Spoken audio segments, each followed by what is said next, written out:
रेनू जी गोरखपुर से। राधे राधे महाराज। राधे राधे महाराज जी।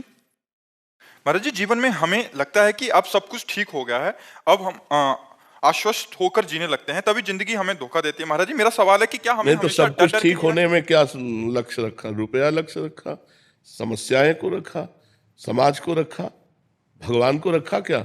महाराज जी, बच्चे बड़े हुए, पढ़ लिख करके अब ब्याह का समय आया, नौकरी का समय, हम समाज ये समाज है। पति का साथ छूट गया। हम कह रहे हैं समाज है, भगवान को रखा। सब कुछ ठीक होने में भगवान को रखा जाता है। अब सब ठीक है क्योंकि भगवान हमारे प्रीतम है। तो आपके अंदर तुरंत ज्ञान आता कि इसका नाम मृत्यु लोक है। पति इतनी ही आयु लेकर आए थे, चले गए, ये भगवान की लीला है। नाम जप। भगवान से यदि अपनापन है तो सब कुछ ठीक है, और यदि भगवान से अपनापन नहीं तो सब ठीक होते हुए भी सब गड़बड़ है, सब गड़बड़ है। सो सब धर्म कर्म जरि जाऊ, जहाँ न राम पद पंकज भाऊ। हम लोग इसी माया को, इसी प्रकृति को अनुकूल देखकर समझते हैं सब कुछ ठीक है, लेकिन वो दाव बदल देगी। जहां अनुकूलता को देखकर राजी होगे, तुम्हें राजी नहीं होने देगी, क्योंकि वो चाहती है कि हमें भोग करते हुए हमारे प्रीतम को प्राप्त हो। मायापति कौन है? भगवान है। हम लोग माया को मां नहीं मानते, माया भोग करके उसके पति बनना चाहते हैं, मायापति बनना चाहते हैं। और जहां देखा सारी अनुकूलता, तो उसको क्या एक सेकंड में ऐसी प्रतिकूलता पैदा कर दी, सब अनुकूलता धूल धूसरित हो गई। अनुकूलता का तात्पर्य भगवान के हो जाना, अनुकूलता का तात्पर्य भगवान का भजन करना। समय है आपका, जितना समय है मृत्यु लोक में उतना ही रह सकते, इसके बाद ट्रांसफर, शरीर छोड़ो और दूसरी जगह जाओ। इसका नाम पहले सोच लो क्या है? मृत्यु लोक। यहां मरोगे, सब मरोगे, हम मरेंगे, तुम मरोगे, सब मरेगा। अच्छा, इसका समय ना ये निश्चित हमारी जानकारी में, लेकिन भगवान के यहां से तो निश्चित है ना। कोई गर्भ में मर जाता है, कोई बाल्यावस्था में, कोई यौवन अवस्था में, कोई वृद्धावस्था में। पर हम सब कुछ ठीक है तभी मानेंगे जब आपका भजन हो रहा है और आपका चित्त भगवान से जुड़ा है, तो सब ठीक है। और भगवान से नहीं जुड़ा है तो फिर कहा हनुमंत विपत्ति प्रभु सोई, जब तो सुमिरन भजन न हुई। अगर भगवान से चित्त नहीं जुड़ा तो वही विपत्ति है, वही क्षण, वही सबसे बड़ी हानि है, वही सबसे बड़ा दुख है। माया का प्रलोभन बना और मैं कामनी में फंस गया, फिसल गया। अब डर सा बैठ गया है कि कीर्ति भी आएगी, कंचन भी गिराएगी, तो महाराज जी वो श्री जी से विमुख हो जाऊंगा। अभी धीरे से पकड़ा ही था मार्ग, और अभी एक ने तो गिरा दिया, अगले दो भी गिराने को तैयार बैठे होंगे। हाँ, बिल्कुल सही बात है। लेकिन गिरता तब है जब हाथ छोड़ देता है। जैसे माँ का हाथ बच्चा पकड़े हो तो गिरेगा नहीं, अगर हाथ छोड़ दे तो फिर गिर जाएगा। भगवान का नाम छूट गया इसलिए गिरा दिया, नहीं तो गिरने के चांस ही नहीं है। गिरता वो है जो हाथ छोड़ देता है, सहारा छोड़ देता है, भरोसा छोड़ देता है, भगवान का आश्रय छोड़ देता है। नहीं तो सीम की चाप सके को तासु, बड़ रखवार रमापति जासु। भरोसा, सुमिरन, तो चश्मा सही, चश्मा सही तो कुछ गड़बड़ नहीं। अब चश्मा भोग रूप रखोगे, किसी माता बहन को देखकर भोग्या रूप से देखोगे तो भ्रष्ट तो हो ही जाओगे। पूज्य रूप से देखो, कभी भ्रष्ट नहीं होगे। तो सब माताएं बहनें हमारी पूज्या है। अगर हम पूज्या भाव से रहे तो कभी कामिनी हमें नहीं गिरा सकती। और दूसरी बात, कंचन श्री जी का सारा वैभव है, हम सब उनके दास हैं। 8 रुपए सेवा परिचर्या में लगे, क्या बिगाड़ पा रहा है? कीर्ति, हमें लगता है देश विदेश भी है, भारत में ये नहीं, देश विदेश भी है, क्या बिगाड़ पा रहे? 3 चीजें कंचन कामिनी कीर्ति तब बिगाड़ती हैं जब हम प्रभु से अलग होते हैं। अगर हम प्रभु में जुड़े हुए हैं तो वही मंगलमय हो जाती है, वही मंगलमय हो जाती है। जननी सम जानो पर नारी, धन पराय बिस्ते बिस भारी। सब माताओं बहनों के प्रति अगर पाणी ग्रहण हो जाए, पत्नी मिल जाए, तो सिर्फ उसमें भोग्या भाव रखे, सब में पूज्या भाव रखे। कभी तो यदि हम अपने आचरण ठीक रखें तो कंचन कामिनी और कीर्ति तीनों मंगलमय है, बुरे थोड़ी है। मान लो हमारे पास रुपये आ गया, अब पूरे वृंदावन के संतों को भंडारा पवा दिया, कुछ बिगाड़ा क्या? अब मान लो आप कीर्ति सुन के ही तो आए हो, अगर कीर्ति ना तुम्हारे कानों में पड़ती तो यहां बैठते आगे क्या? तो कीर्ति अमंगलमय हुई क्या? अब इसी बात का हम अभिमान कर लें तो हम नष्ट हो जाएंगे। तो अभिमान रहित होकर भगवान की शरण में रहने से कंचन भी मंगलमय, कामिनी भी मंगलमय और कीर्ति भी मंगलमय हो जाती है। समझ पा रहे आप? सागर जी, शिप्रा जी। राधे राधे। राधे राधे महाराज जी। महाराज जी, जीवन में संतोष का अर्थ क्या है? यथा लाभ। जैसी परिस्थिति है उसमें हम राजी रहें। जोई जोई प्यारो करे सोई मोहि भावे। हम जैसी भी परिस्थिति आवे उसमें हाँ स्वीकृति है, हमारी कोई परेशानी नहीं। चाहे वो दुख वाली परिस्थिति हो, चाहे सुख वाली परिस्थिति हो, अनुकूल परिस्थिति हो या प्रतिकूल परिस्थिति हो, दोनों परिस्थितियों में राजी रहना संतोष है। गजधन गोधन बाज धन और रतन धन खान, जब आवे संतोष धन सब धन धूर समान। संतोष धन सबसे बड़ा संतोष। संतोष यथा लाभ संतोष सदा, काहू सो कछु न चाहूंगो। किसी से कोई चाह नहीं, कोई परिस्थिति का परिवर्तन करने की चाह नहीं। जैसी परिस्थिति उसी में राजी रहना, ये संतोषी पुरुष का लक्षण है।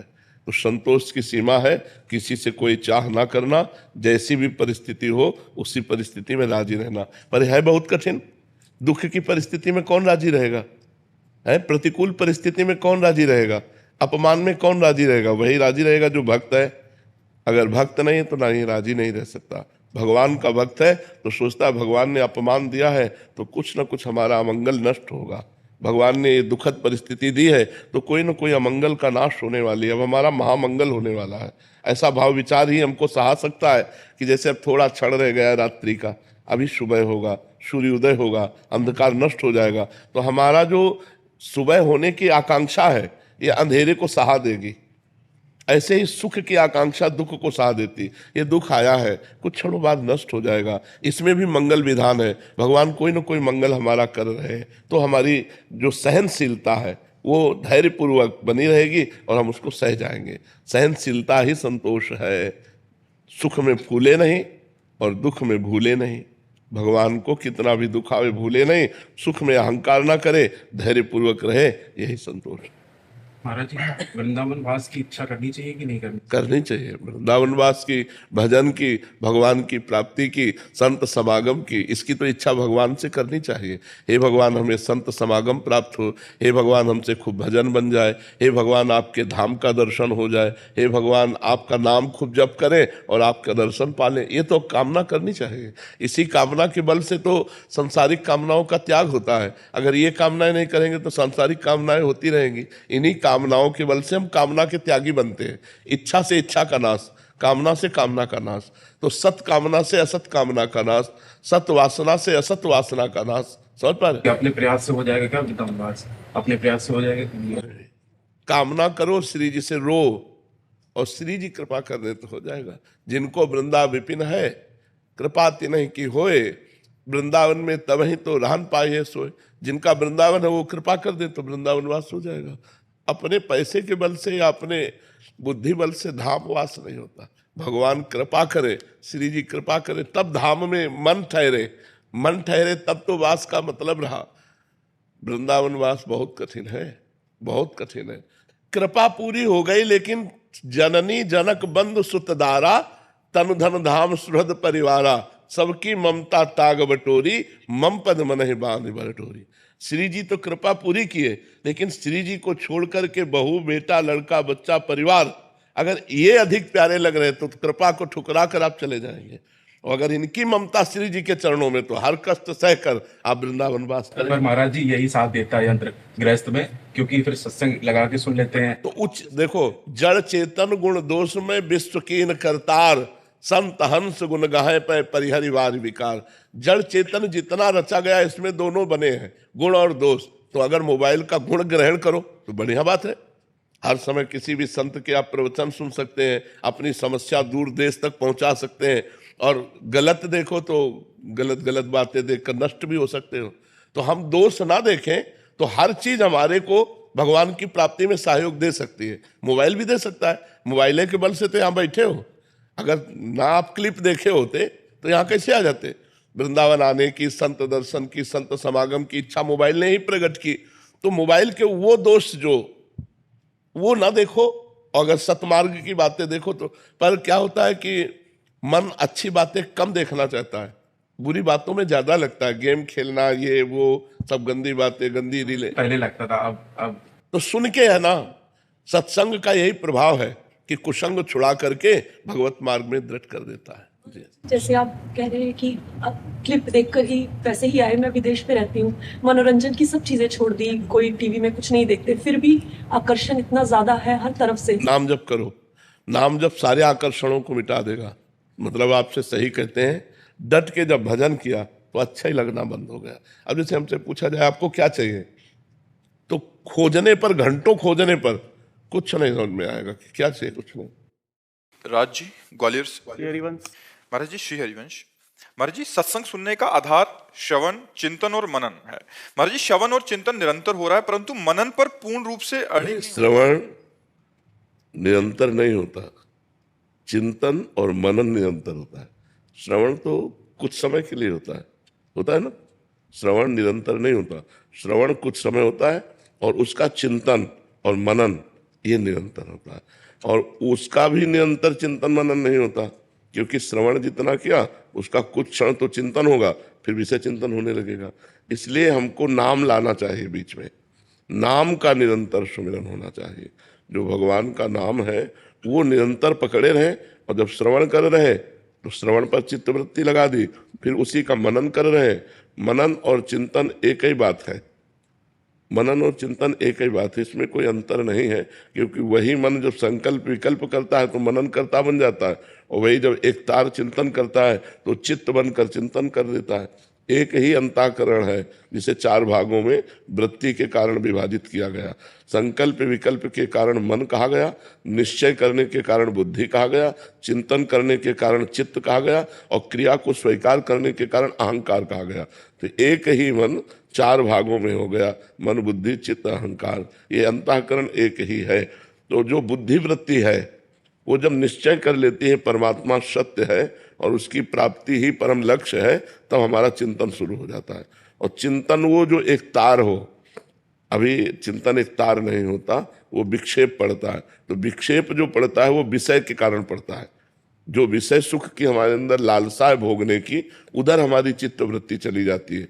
यदि हमको गुरु कृपा से ज्ञान हो जाए कि जिन विषयों को हम भोगना चाहते हैं उन विषयों को कोई भोग रहा है, फिर भी अशांत है, अतृप्त है, उसके अंदर सुखानुभूति नहीं, तो हमको गलत मार्ग में अपनी वृत्ति नहीं देनी चाहिए। तो हर वृत्ति को भगवान के नाम में लगाना चाहिए। नाम ऐसा है जो निरंतर हमारा साथी बन सकता है। नाम जपते जपते जैसे ही बुद्धि पवित्र होती है तो उसमें ज्ञान के नेत्र खुल जाते हैं। अपने आप असत वस्तु, जैसे नकली नोट उठाने की इच्छा नहीं होगी। अपने को पता है नकली नोट पड़े हैं, उठाने की इच्छा नहीं होगी। ऐसे ये संसार के हर सुख नकली है, माया के द्वारा रचित है, स्वाप्निक है। स्वाप्निक माने नकली ही। उमा कहूँ मैं अनुभव अपना, सत हरिभजन जगत सब सपना, ये स्वाप्निक है संसार के सुख। तो जब ये ज्ञान हो जाएगा, प्रवचन कर लेना, सुन लेना ये अलग बात है, इसका अनुभव होना, तब हमारा मन इनसे हट करके एक तार भगवान की तरफ जाने लगेगा। तो हमको हट करके नाम जप में निरंतरता बनानी है। बिना हट के मन नहीं मानता है। हमें सुख मिले न मिले, हमें लाभ मिले न मिले, हमें शांति मिले न मिले, हमको हट करके नाम जप करना है। जब ऐसा कोई हठी नाम जप करता है तो नाम जप का फिर अभ्यास बन जाता है, और जब नाम जप चलता है तो फिर आनंद की धारा खुलती है। जो चाहे वो प्राप्त कर सकता है, ऐसा नाम रूपी धन है। बिना नाम धन के कोई भी आध्यात्मिक उन्नति नहीं हो सकती, चाहे किसी भी मार्ग का पथिक हो, उसको नाम जप करना ही पड़ेगा। समझ रहे हैं आप? महाराज जी मेरा ये प्रश्न ये भी था कि जैसे हम लोग संसार में रहते हैं और आपके सानिध्य से ये पता पड़ा साध्य हमारा भगवत प्राप्ति है, तो साधन पे हम कैसे अड़िग रहे? कई बार क्या होता है उतार चढ़ाव का समय भी ऐसा आता है, विफलताएं भी आती है, उतार चढ़ाव आता है, तो उस वक्त कैसे अड़िग रहे? क्योंकि शास्त्र भी ये प्रमाणित करता है अथा तो ब्रह्म जिज्ञासा, तो उस संदर्भ में नहीं, अथातु ब्रह्म जिज्ञासा का मतलब अब मैं ब्रह्म जिज्ञासा करता हूँ, जानना चाहता हूँ उस ब्रह्म को। तो ब्रह्म को जानने के लिए ब्रह्म है सम और संसार है विषम। तो जब संसार को लक्ष्य बनाओगे तो हानि लाभ जय पराजय सुख दुख मान अपमान निंदा स्तुति ये मिलेगी। तो आप दुखी होंगे, सुखी होंगे, हर्षित होंगे, शोकित होंगे। मान मिला हर्षित हो गए, अपमान मिला शोकित हो गए, जय हुई सुखी हो गए, पराजय हुई दुखी हो गए। और यदि आप ब्रह्म की वृत्ति धारण किए तो ब्रह्म है सम। आप सुख में भी सम और दुख में भी सम, क्योंकि आपको दोनों को पता है दोनों ये नाशवान है, सुख भी नाशवान है और दुख भी नाशवान है। यहाँ की जय भी पराजय है और पराजय भी जय है, इनका कोई अर्थ नहीं है। आप चाहे जितने बड़े पदाधिकारी हो, शरीर छूटा फिर क्या है? आप जब शरीर ही छूट गया तो आपकी सब विद्या गई और सब पद गया, सब धन दौलत गई, सब मकान मित्र परिवार अधिकार सब चला गया, तो मिथ्या ही तो है। एक बार महाराज जनक जी शैया में सोए हुए थे, तो उन्होंने स्वप्न में देखा कि वो बहुत गरीब हो गए, भूख के मारे व्याकुल हो गए। किसी तरह उन्होंने कुछ दाल चावल मांगे और उसे मिट्टी की हाड़ी में पका रहे थे। वो पकने वाली ही थी कि दो सांड लड़ते हुए आए और वो सब खिचड़ी नष्ट हो गई। और वो ऐसे व्याकुल हुए, पूछो जो ही व्याकुलता हुई, इसमें आँख खुली तो देखा राजा का वैभव। उनका ये सत्य कि वो सत्य। सभा में आए बड़े बड़े विद्वान बैठते थे, उनसे पूछा ये सत्य कि वो सत्य। अब ये और वो का तात्पर्य कोई जाने तो उसका निर्णय करे। उनका भाव था ये सत्य जो देख रहा हूं या जो स्वप्न में देखा वो सत्य। अब बड़े बड़े विद्वान इसका उत्तर नहीं दे पाए। तो महामुनि अष्टावक्र मुनि जी, अभी नवीन अवस्था थी, अपने पिता को मुक्त कराने के लिए राजा के जनक जी के दरबार में आए। सबने हंसी की। तो पहले ही उन्होंने कहा कि हमने तो सुना था जनक का दरबार ज्ञानियों का दरबार है, यहाँ तो हमको सब चमड़े की पहचान और मांस की पहचान करने वाले दिखाई दे रहे हैं। तो उन्होंने कहा कि ऐसा आप कैसे कह सकते हैं? विद्वानों ने कहा। तो बोले हंसे क्यों आप लोग? तो बोले आप 8 जगह से टेढ़े। तो बोले हाँ, हमारे स्वरूप को देखा क्या?